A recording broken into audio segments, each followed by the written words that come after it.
The average American family can no longer survive on a single breadwinner's income, as both parents have to work in order to simply survive. And that breaks my heart. Washington was bracing for another political shockwave. Marjorie Taylor Greene, once one of Donald Trump's fiercest defenders. His loudest champion, the warrior who stood by him in every storm, was now walking away from the very system she had fought to protect. Her resignation wasn't just a political move, it was an emotional unraveling, a moment of exhaustion, and the breaking of a bond with a president she once saw as her leader. Greene's announcement hit Washington like a grenade. Just days earlier, Trump had publicly slammed her, calling her far left, a label unthinkable for the woman who built her career defending his presidency. And then, without warning, Greene dropped the bomb. "I'm resigning."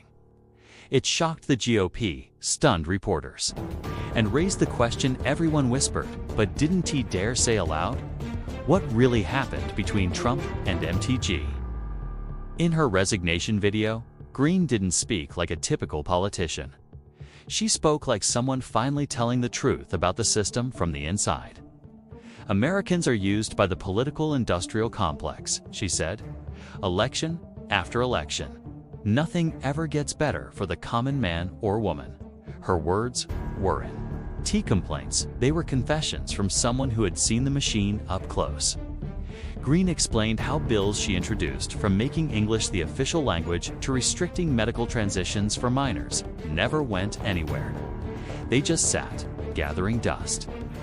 "Congress," she said, "has become a stage, a place where TV interviews matter more than legislation, and where millions of lives mean less than a single camera on the Senate floor."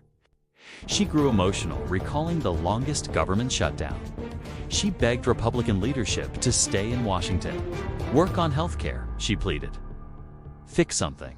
But the answer was silence. Washington had turned into a place where political drama mattered more than real solutions, and America was paying the price. Then Greene shifted from politics to something far more personal. She described how she stood by Trump through impeachment, how she rushed to Washington even when her father was undergoing brain surgery just to cast a vote for him. She spent millions from her own fundraising efforts to protect him during his darkest hour. But loyalty should be a two-way street, she said. And that's when the real break in her voice came.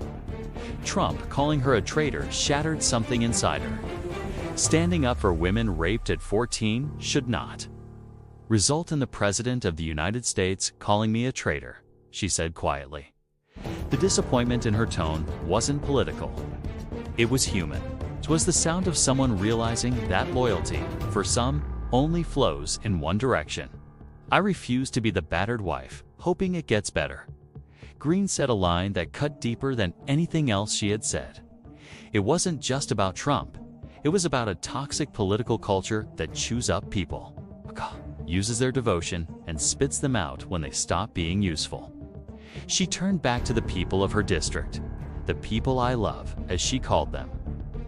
She made it clear her fight wasn't over. It was simply changing arenas. And then, in a calm, almost resigned tone, she announced, "I'll be resigning on January 5th. As the camera faded, one thing became clear. MTG's resignation wasn't just another political headline.